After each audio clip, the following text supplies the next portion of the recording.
പ്രിയ George അച്ച, എൻ്റെ പേര് രാജേഷ്.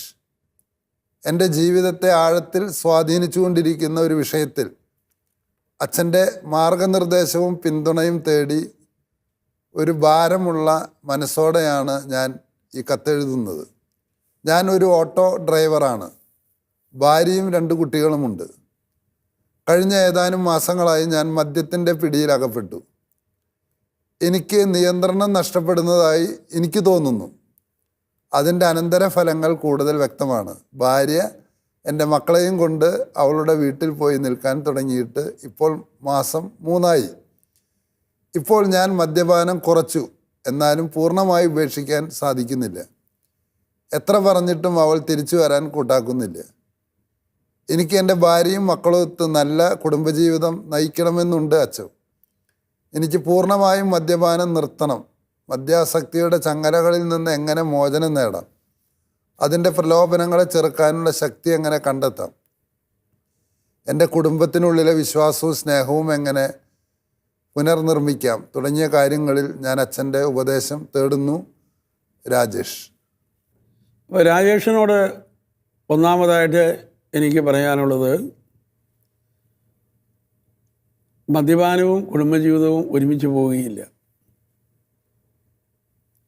മദ്യപിക്കുന്ന വഴി ഒരു വ്യക്തി തന്നിലേക്ക് തന്നെ ചുരുങ്ങുകയാണ്.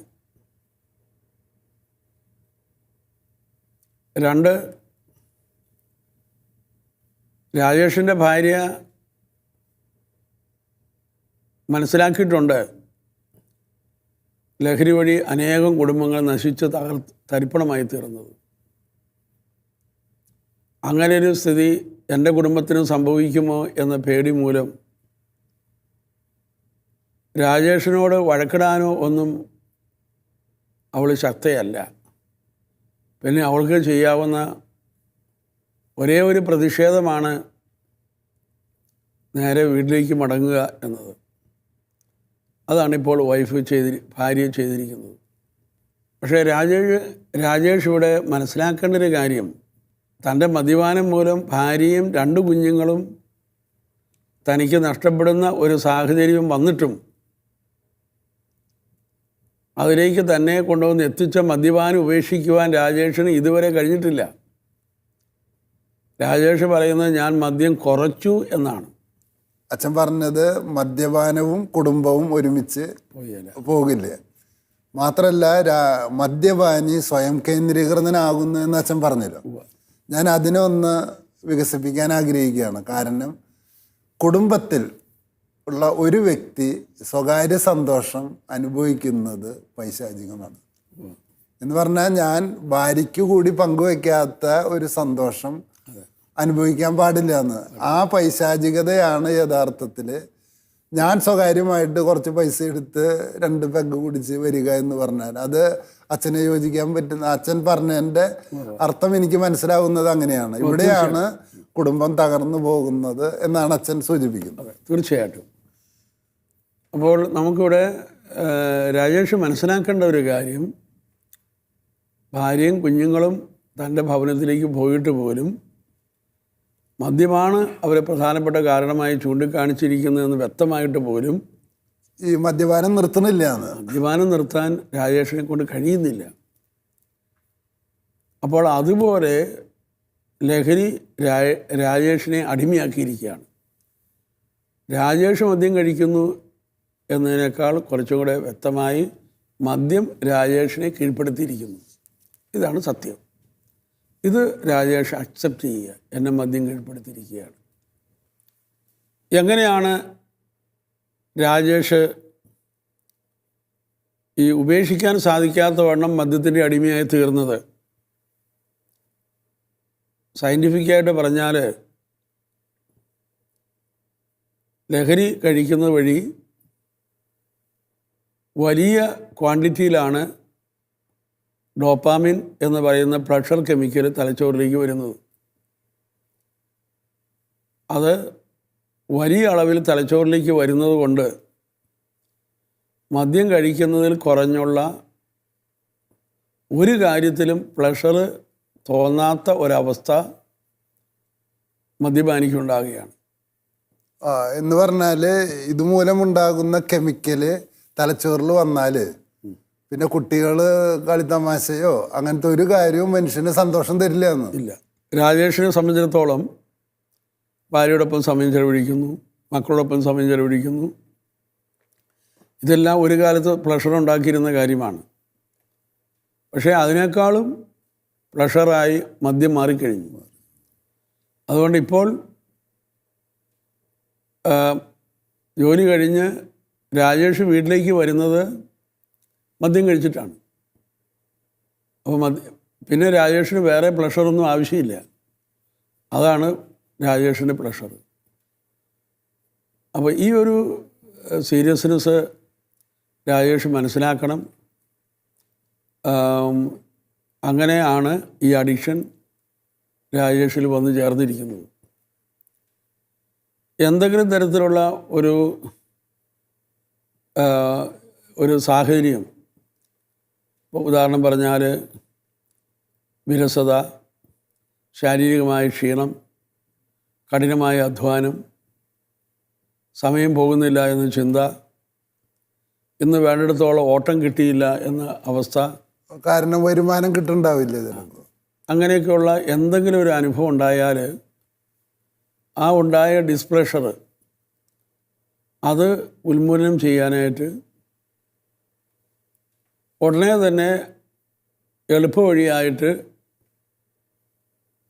പോയി ലഹരി കഴിക്കുക എന്നതാണ് രാജേഷ് ഇപ്പോൾ സ്വീകരിച്ചിരിക്കുന്നത്.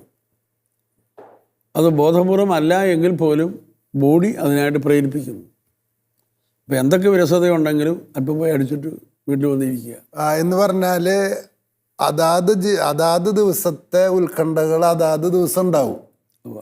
ആ ഉത്കണ്ഠകളെ എങ്ങനെ മറികടക്കാനുള്ള ഏറ്റവും വില കുറഞ്ഞ മാർഗമായിട്ട് ഈ മദ്യത്തിനെ കാണുകയാണെന്ന്. അതാണ് പല ആളുകളും ഉപയോഗിക്കുന്നത്. അതായത് ക്ഷീണം വന്നാലും വിരസത വന്നാലും പൈസ കിട്ടിയില്ലെങ്കിലും ദുഃഖം വന്നാലും അതൊക്കെ ആ ഒരു അസ്വസ്ഥതകളെല്ലാം മറികടക്കാൻ പറ്റും, കൈകാര്യം ചെയ്യുന്നത് മദ്യം കഴിച്ചാണ്. അപ്പോൾ ഈ ഒരു ട്രാക്കിലേക്കാണ് ഇപ്പോൾ രാജേഷ് എന്ന് എത്തിച്ചേർന്നിരിക്കുന്നത്. അപ്പോൾ രാജേഷ് മനസ്സിലാക്കേണ്ടത്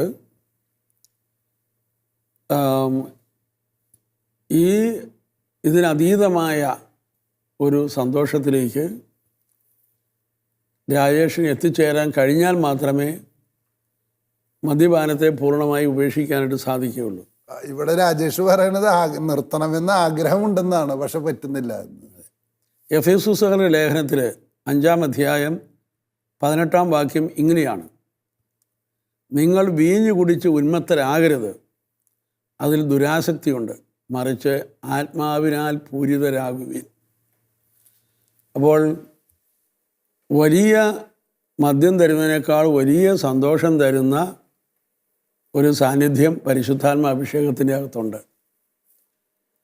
അതുകൊണ്ട്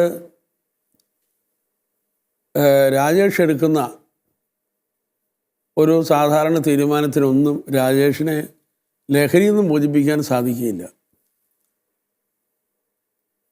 രാജേഷ് ദൈവമാകെ എളിമപ്പെട്ടുകൊണ്ട് ദൈവത്തിൻ്റെ പരിശുദ്ധാത്മാവിന് മാത്രമേ എന്നെ ഇതിൽ നിന്ന് മോചിപ്പിക്കാൻ കഴിയൂ എന്ന ഒരു തീരുമാനത്തിലേക്ക് വന്ന് പൂർണ്ണമായി തൻ്റെ ജീവിതം ദൈവത്തിന് സമർപ്പിക്കുവാൻ തയ്യാറാകണം. ഇപ്പോൾ ഞാൻ രാജേഷിനോട് ചോദിക്കുകയാണ്, രാജേഷ് എന്തിനാണ് മദ്യം നിർത്തണമെന്ന് പറയുന്നത്? അപ്പോൾ രാജേഷ് പറയും, എൻ്റെ ഭാര്യയും പിള്ളേരും വരാൻ വേണ്ടിയിട്ടാണ്. ഇനി ഭാര്യയും പിള്ളേരും വന്നാലോ? ഈ ഭാര്യയും പിള്ളേരും ഒരല്പം സ്നേഹത്തിൻ്റെ അതിന് കുറവ് കാണിച്ചു കഴിഞ്ഞാൽ ഉടനെ രാജേഷിന് കൂടി തോന്നും, ഞാനെന്തിനാ ഇവർക്ക് വേണ്ടി മദ്യം ഉപേക്ഷിക്കുന്നു, ഉടനെ പോയി മദ്യം കഴിക്കും. ഇനി ഒരു പക്ഷേ രാജേഷ് പറയുകയാണ്, എൻ്റെ പൈസ മദ്യം മൂലം നഷ്ടപ്പെടുന്നു എന്ന് പറഞ്ഞാൽ രാജേഷ് പറയുകയാണ്, എനിക്കൊന്ന് കുറച്ച് കൂടുതൽ പൈസ കിട്ടിയിട്ടുണ്ട്, അപ്പോൾ അതുകൊണ്ട് ഞാൻ ഇച്ചിരി കഴിച്ചുകൊണ്ട് എന്താ കുഴപ്പം? ഈ പറഞ്ഞ ഒരു കാരണവും മദ്യം ഉപേക്ഷിക്കുവാൻ രാജേഷിനെ പ്രേരിപ്പിക്കുന്നില്ല. അതായത് ഇത്തരം ലക്ഷ്യങ്ങൾക്കൊന്നിനും പറ്റില്ല. മദ്യം ഉപേക്ഷിക്കാനായിട്ട് പ്രേരിക്കണമെങ്കിൽ യേശുക്രിസ്തുവിനെ സ്വന്തം ജീവിതത്തിൻ്റെ കർത്താവ് നാഥനുമായി സ്വീകരിക്കുക അല്ലാതെ, അത് സ്വീകരിച്ചു കഴിയുമ്പോൾ തന്നെ നമ്മൾ ഇപ്പോൾ വായിച്ചു കേട്ടതുപോലെ എഫേസോസ് 5:18 നമ്മൾ വായിച്ചതുപോലെ ഇതാ ഒരു ഉന്നതമായ ലഹരി, ആത്മാവിൻ്റെ ലഹരി ഉള്ളിലേക്ക് വരും. അത് തരുന്ന സന്തോഷം വളരെ വലുതായിരിക്കും. അപ്പം അച്ഛൻ പറഞ്ഞു വരുന്നത് ഇതാണ്, നമ്മുടെ ഇപ്പോൾ ഹൃദയത്തിൽ, നമ്മുടെ ഉള്ളിൻ്റെ ഉള്ളിൽ മദ്യം നിലനിൽക്കണം. ആ മദ്യം അവിടെ നിന്ന് ഏതെങ്കിലും ലക്ഷ്യത്തിന് വേണ്ടി മാറ്റുന്നു. പിന്നെ അവിടെ ശൂന്യമായിട്ട് കിടന്നാൽ ആ ലക്ഷ്യത്തിൽ വല്ല പ്രശ്നം വന്നാൽ വീണ്ടും ഇതിലേക്ക് മദ്യം തന്നെ കയറി വരും. ഓക്കെ, അപ്പോൾ അതുകൊണ്ട് അതിന് പരിശുദ്ധാത്മാവിൻ്റെ സന്തോഷം ഉണ്ടാവണം. അതെ. പിന്നെയുള്ളൊരു കാര്യം, അങ്ങനെ യേശുവിനെ കർത്താവ് നാഥനുമായി സ്വീകരിക്കാൻ തുടങ്ങുമ്പോൾ ഈ പറഞ്ഞ, അതായത് താൻ ഡ്രൈവിങ് നടത്തി കുടുംബം പുലർത്തുന്നു എന്നൊക്കെ ഉള്ളതിൽ ഒരു വലിയ സന്തോഷം ഉണ്ടാകാൻ തുടങ്ങും ചെയ്യുന്ന ജോലിയിൽ. 1 കൊറിന്ത്യർ 10:30 വായിക്കുന്നുണ്ട്, നീ ഭക്ഷിക്കുകയോ പാനം ചെയ്യുകയോ എന്തു തന്നെ ചെയ്താലും ദൈവമഹത്വത്തെ പ്രതി ചെയ്യുക. അങ്ങനെ ദൈവമഹത്വത്തെ പ്രതി എല്ലാം ചെയ്യാൻ തുടങ്ങുമ്പോൾ ആ ജോലി തരുന്ന ഒരു സന്തോഷത്തിനേക്കാൾ അപ്പുറത്ത് ഒരു ദൈവികമായ സന്തോഷവും ആനന്ദവും ലഭിക്കും. ആ ദൈവികമായ ആനന്ദവും സന്തോഷവും അനുഭവിക്കുന്ന ആൾക്ക് പിന്നെ മദ്യത്തിൻ്റെ ആവശ്യമില്ല. അപ്പോൾ ദൈവമഹത്വത്തെ പ്രതി കാര്യങ്ങൾ ചെയ്യാൻ പഠിക്കാത്ത ആളുകളൊക്കെ ജോലി ചെയ്ത് തളരുകയും പിന്നെ അതിന് ക്ഷീണം മാറ്റാനെന്നുള്ള വ്യാജേന ലഹരിയുടെ അടിമയായി തീരുകയും ചെയ്യുന്ന സംഭവമാണ് നമ്മളിന്ന് കണ്ടുകൊണ്ടിരിക്കുന്നത്. അതായത് ചെയ്യുന്ന ജോലിയിൽ നിന്ന് ആനന്ദം കിട്ടുന്നില്ല. ആ ചെയ്യുന്ന ജോലിയിൽ നിന്ന് ആനന്ദം കിട്ടണമെങ്കിൽ അത് ദൈവമഹത്വത്തിന് വേണ്ടി ചെയ്താൽ മാത്രമേ കിട്ടുള്ളൂ എന്നാണ് അച്ഛൻ പറയുന്നത്. അതെ, കാരണം അത് ഓട്ടോറിക്ഷ ഓടിക്കുകയാണെങ്കിലും കോളേജ് അധ്യാപകനാണെങ്കിലും ഡോക്ടറാണെങ്കിലും എല്ലാം ചെയ്യുന്ന ജോലിയിൽ നമുക്ക് ചിലപ്പോൾ വിജയം അനുഭവിക്കാൻ പറ്റും. ഒരു വിജയം കിട്ടിയാൽ ഉടനെ നമുക്ക് ആ വിജയം അനുഭവിക്കാം. പക്ഷേ ആ വിജയം താൽക്കാലികമാണ്. അപ്പുറത്ത് പരാജയം വരും. വിജയം താൽക്കാലികമാണ്. ഇപ്പോൾ നമുക്കിപ്പോൾ ജോലി ചെയ്തു, ഒരാഴ്ച ജോലി ചെയ്തു, അല്ലെങ്കിൽ ഒരു മാസം ജോലി ചെയ്തു, ശമ്പളം കിട്ടി. ശമ്പളം 10 ദിവസം കഴിയുമ്പോൾ അങ്ങോട്ട് എടുത്ത് തീർന്നു പോയത്. അപ്പം ആ കിട്ടിയ സന്തോഷം അതുവഴി പോയി. അപ്പം അതുകൊണ്ട് നമുക്ക് വേണ്ടത് നിത്യമായ സന്തോഷവും സമാധാനവും ഉണ്ടാവുക എന്നുള്ളതാണ്. അത് ദൈവമഹത്വത്തെ പ്രതി ചെയ്യുമ്പോൾ ലഭിക്കുന്നു. ദൈവത്തിൻ്റെ കൂട്ടുവേലക്കാരൻ എന്ന് നമുക്ക് തോന്നണം. അതെ, അതുകൊണ്ട് ബൈബിള് ഉടനീളം നമ്മളെ ഉപദേശിക്കുന്നുണ്ട്, നീ ഭക്ഷിക്കുകയോ പാനം ചെയ്യുകയോ എന്തു തന്നെ ചെയ്താലും ദൈവമഹത്വത്തെ പ്രതി ചെയ്ത് മാത്രമേ മനുഷ്യന് ഈ ഭൂമിയിൽ സന്തോഷത്തിലും സമാധാനത്തിലും ഇരിക്കാൻ സാധിക്കുകയുള്ളൂ. അതല്ലെങ്കിൽ ജോലി തന്നെ അവനെ മദ്യത്തിലേക്ക് നയിക്കും. അപ്പോൾ അതുകൊണ്ട് രാജേഷിനോട് പറയുവാനുള്ളത്, രാജേഷ് ജീവിതം മുഴുവനും ക്രിസ്തുവിൽ നവീകരിക്കുവാനായിട്ട് തയ്യാറാകണം. ഇനി യേശു ക്രിസ്തുവിന് വേണ്ടി ഞാൻ ജീവിക്കും എന്ന ഒരു തീരുമാനത്തിലേക്ക് വരാനായിട്ട് തയ്യാറാകണം. ഭാര്യയ്ക്കും പിള്ളേർക്കും വേണ്ടി ഞാൻ മദ്യം ഉപേക്ഷിച്ചേക്കാം എന്നൊക്കെ തീരുമാനിച്ചാൽ വീണ്ടും അവരിൽ നിന്ന് എന്തെങ്കിലും തരത്തിൽ ഒരു നീരസം ഉണ്ടായിക്കഴിഞ്ഞാൽ പിന്നെ ലഹരിയുടെ അടിമയായിത്തീരും. അപ്പോൾ അതുകൊണ്ട് ദൈവമഹത്വത്തെ പ്രതി എല്ലാം ചെയ്യാൻ തീരുമാനിക്കുക, യേശു ക്രിസ്തുവിൽ ജീവിതത്തെ നവീകരിക്കുക, ക്രിസ്തുവിന് സാക്ഷിയായി തീരുവാനായിട്ട് തയ്യാറാകുക.